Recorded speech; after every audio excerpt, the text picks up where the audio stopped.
Mi amigo Pablo. Tal vez ustedes tienen o han tenido un amigo llamado Pablo. Mi amigo Pablo era de estatura media, más bien gordito y muy inteligente. Le gustaba el vino tinto, cantar y leer. Aprendí muchas cosas con él, sobre todo a pensar. Evoco a Pablo y siento su voz, su risa invadiendo este lugar y río con él. No quiero levantar la vista del papel. Aprieto los sentidos para que permanezcan atentos mientras él recita a mis espaldas el zoológico de cristal con una voz ronca, profunda su voz. Y vuelvo a ser Laura Blue Roses, el personaje de Tennessee Williams que él tanto amaba. Pablo era director de teatro y yo aspirante actriz. Después de atravesar por un exhaustivo examen de expresión, dicción, comprensión de texto, etcétera, etcétera, me presentaron a Pablo Zulo, un antipático señor de voz ronca que dirigía el grupo de jóvenes actores y principiantes. ¿Ha leído Tennessee Williams? No, le respondí temblando y sintiendo que el calor me quemaba las mejillas. Me torturaba las manos tratando de no ponerme colorada. Me había hecho el propósito de no enrojecer, de hablar fuerte, con firmeza, pero la timidez anulaba el pensamiento y sentía que mi palabra carecía de valor. ¿Ha asistido a alguna función de teatro? ¿Ha leído algo? Sí, le respondí con un hilo de voz. Sueño de una noche de verano, El mercader de Venecia, Las alegres comadres de Windsor, La tempestad, El rey Lear. Hamlet no lo terminé de leer. Los árboles mueren de pie, El jardín de los cerezos, La gaviota, La malquerida y El matrero de la vincha roja. Esto fue dicho sin punto ni coma, sin respirar, en medio de un silencio cargado de tabaco negro. No quería oír cómo se reían de ella. Además, no le importaba. No volvería a compartir absolutamente nada con ellos. Y dejó vagar el pensamiento. Era marzo y el otoño bañaría de un dorado rojizo los viñedos. Los duendes bailarían sobre los racimos yacente en los canastos. Era otoño y el tío Juan pelearía con el sonda. Y el sondra arrastraría tierra con tanta fuerza hasta convertirla en nube. Y el pájaro bobo lloraría aroma junto con la menta y los eucaliptos. ¿Y su mamá? ¿Qué haría su mamá en ese instante? Sintió que una mano le apretaba el hombro, que una voz desconocida la llamaba a Laura. Se puso de pie tratando de reconocer el lugar y el olor a tabaco negro la trajo a la realidad. Trate de leerlo para el lunes. Pero, como ella no pensaba volver, le recibió el libreto y le dio las gracias por educación. Horacio se ofreció a acompañarla a la parada del colectivo. Roberto tomaba un taxi y si ella quería, podía alcanzarla hasta su casa. Como no pensaba regresar, les dio las buenas noches y se alejó con el libreto bajo el brazo. Al lunes siguiente, entraba en el estudio de Pablo 15 minutos antes de comenzar el ensayo. Así comenzó mi amistad con Pablo, cargada de amor, de sinceridad, coincidiendo en algunas cosas, discutiendo por todas. Pablo era porfiado, empecinado. Cuando se le ocurría alguna idea que para nosotros era temeraria, a él le daba vueltas en la cabeza hasta darle forma, hasta convertirla en realidad. Si mi presentación en el elenco no fue del todo feliz, mucho menos resultó el segundo ensayo. Comenzamos con el Su de Cristal.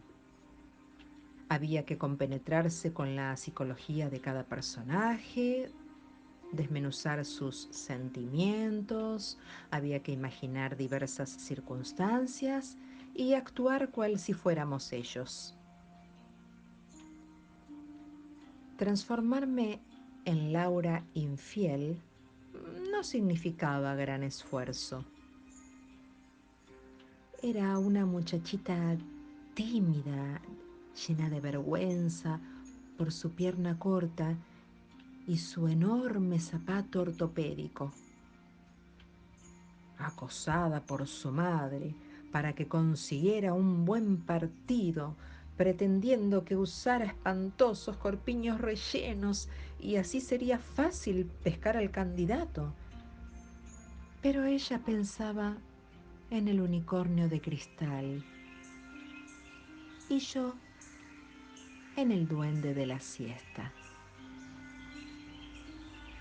Bastaba que Pablo levantara el tono de la voz para que surgiera Laura temblando tras las cortinas de gasa junto al Su de cristal, su refugio.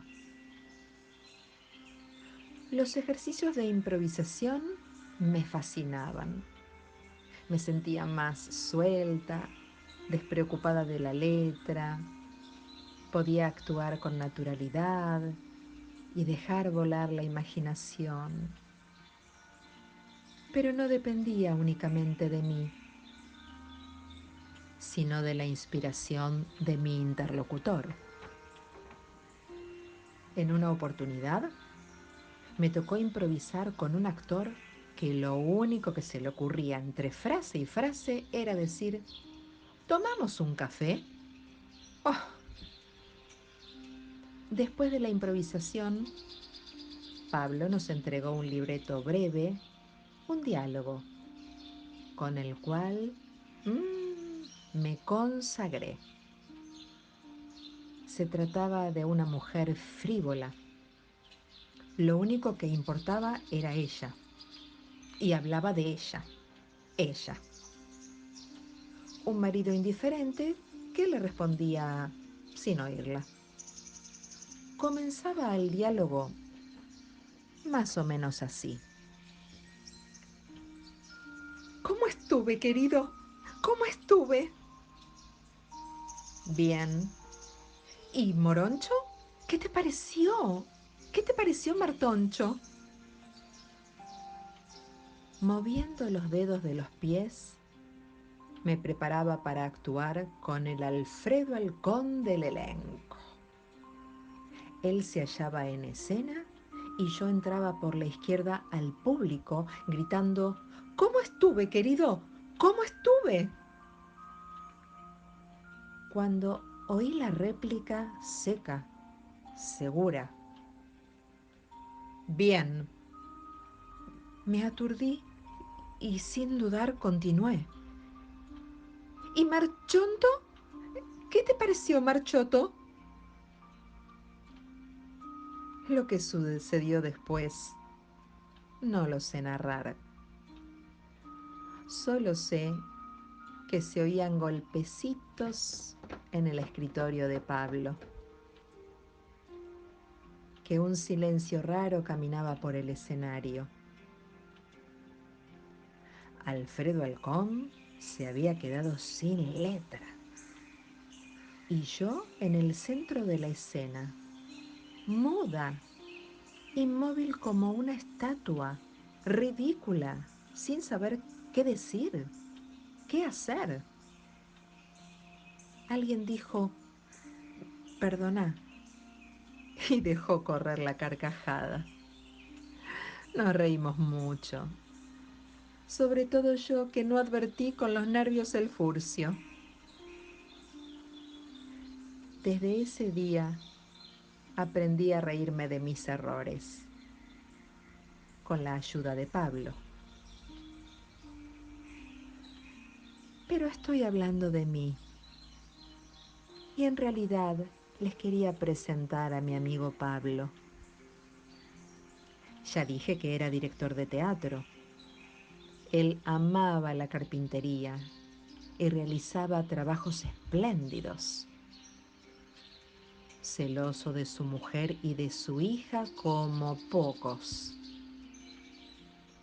Jugaba al fútbol y tenía dos grandes defectos: peronista y de Boca.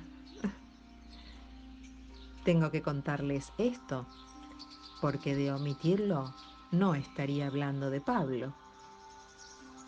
Tan sensible, tan buena persona, tan mi amigo Pablo. No se encuentra entre nosotros desde no hace mucho tiempo. Siento que debe estar leyendo a la luz de las estrellas cantando, uniendo su voz a la vibración universal. Y estoy segura de que cuando brindamos por él con vino tinto, nos debe estar guiñando un ojo. Invitados por la provincia de Chubut, viajamos en avión. Discutimos para convencerlo. Él, que siempre andaba entre las estrellas, no le gustaba volar.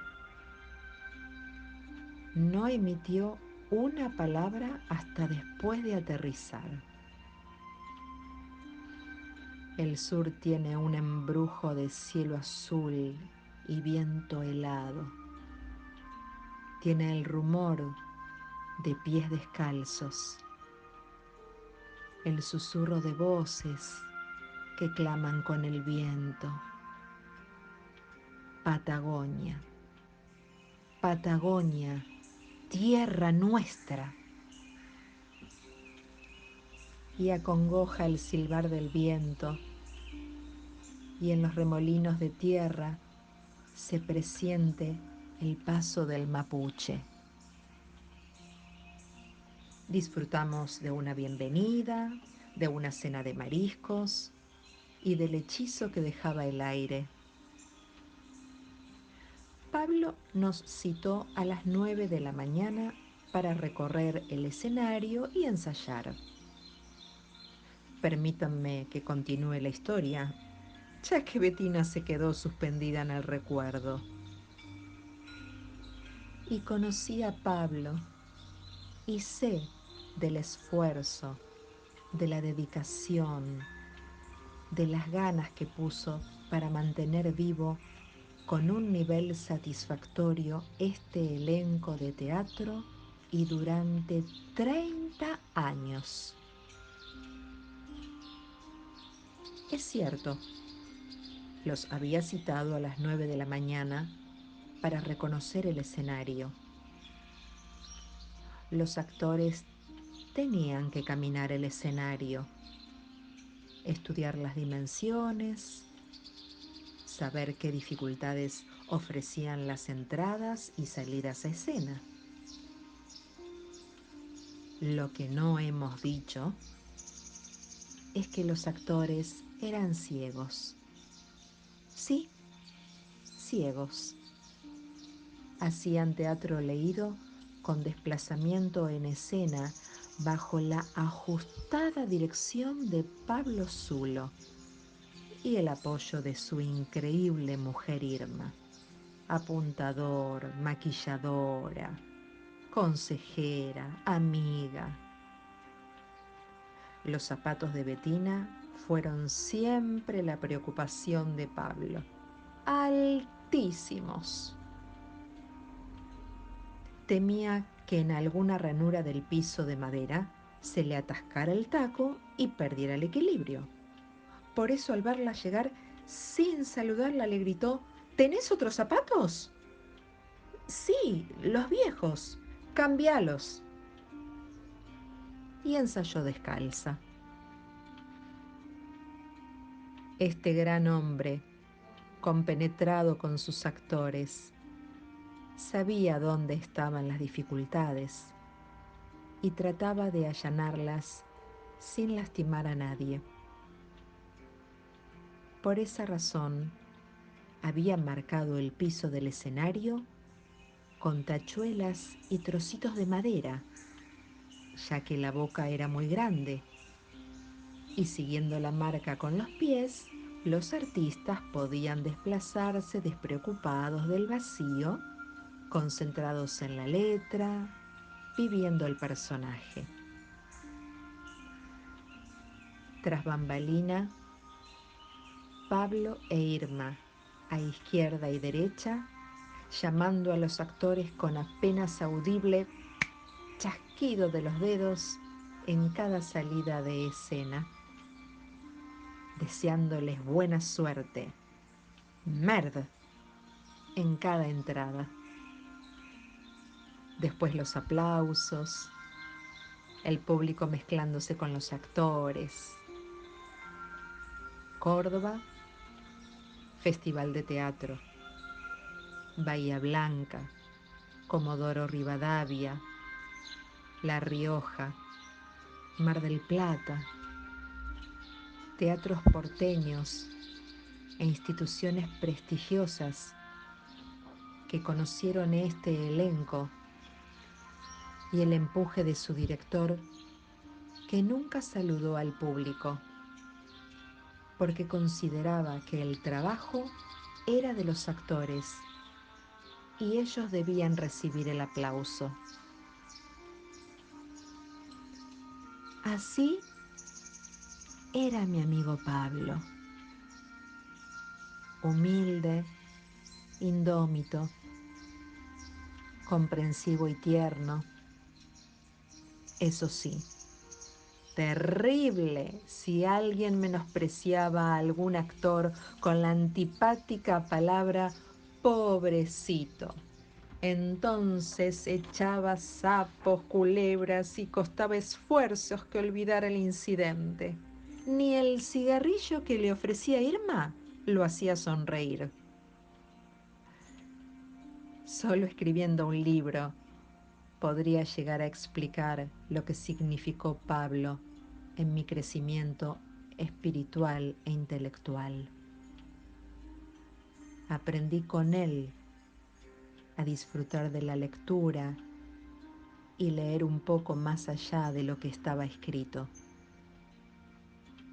a disculpar errores, ya que yo los cometía, a gustar de la charla con amigos y de lo hermoso que resulta a veces perder el tiempo y no sentir la culpa. Con la pérdida física de Pablo, se agregó una cuenta más a mi rosario de ausencias. Y no voy a escribir más, porque siento crecer un nido en el hueco de la mano y un pájaro multicolor se ha echado en él. Y despacito picotea la yema de mis dedos. Y sé que has venido a visitarme.